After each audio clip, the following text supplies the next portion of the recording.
Meet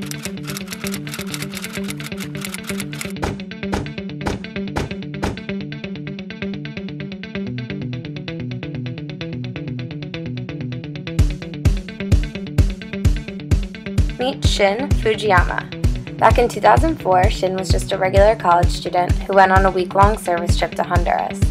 Little did he know those few days would shape the next 10 years of his life.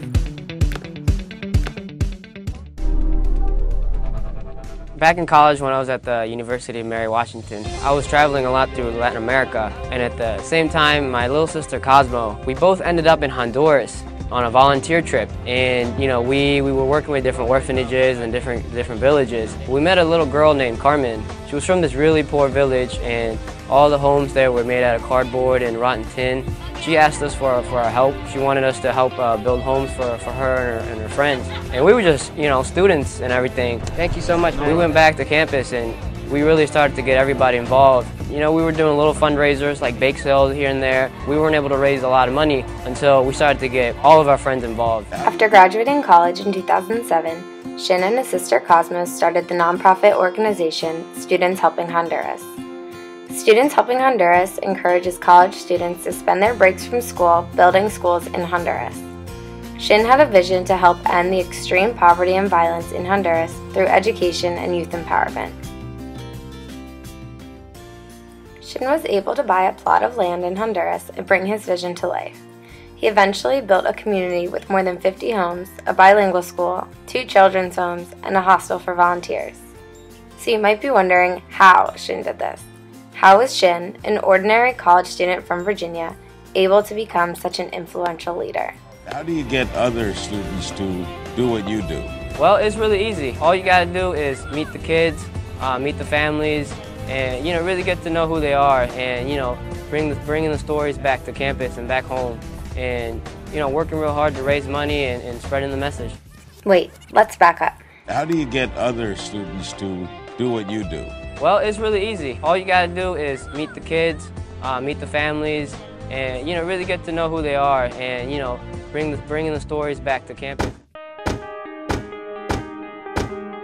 Shin embodies everything that an exceptional leader means to me. On my last trip to Honduras, I was able to spend a lot of time speaking to Shin about his journey, and he quickly became the inspiration for my leadership model. To me, a leader is inspirational. They have a clear vision of a world that does not yet exist, but could exist, and they are able to articulate that vision in a way that inspires others to raise their hands and volunteer to go with them. I've created the inspirational leadership model. First, the inspirational leader needs passion.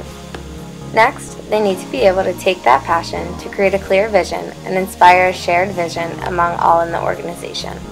Next, the leader will model the way. Finally, the inspirational leader will act as a servant leader. In order to create that clear vision, a leader must have passion. Passion that this next speaker has, and the drive that he has, and his eyes are wide open about everything around him, and I'm so... A leader's passion is not only something you can hear, but you can see it and you can feel it.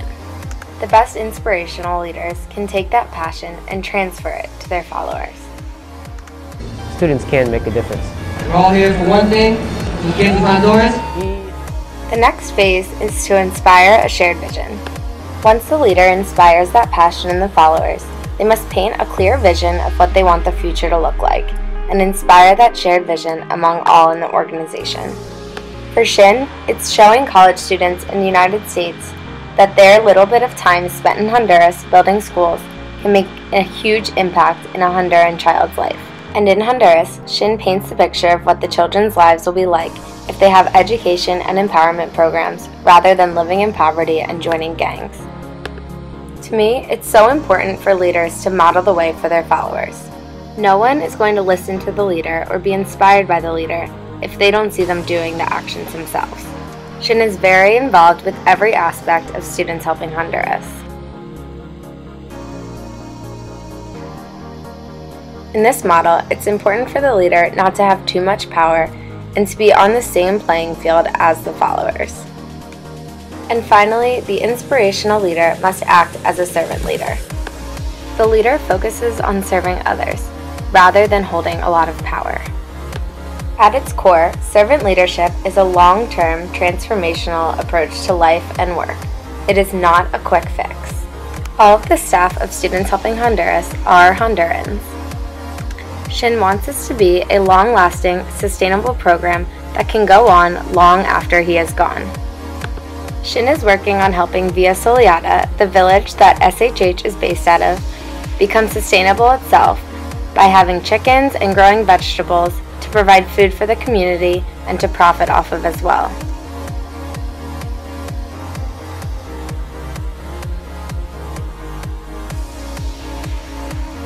To sum it up, the inspirational leader is able to inspire others by articulating their passion in a way that creates a shared vision. In addition, the inspirational leader always models the way for followers, and they continually act as a servant leader in order to create lasting change. As John C. Maxwell said, leadership is not about titles, positions, or flowcharts. It is about one life influencing another.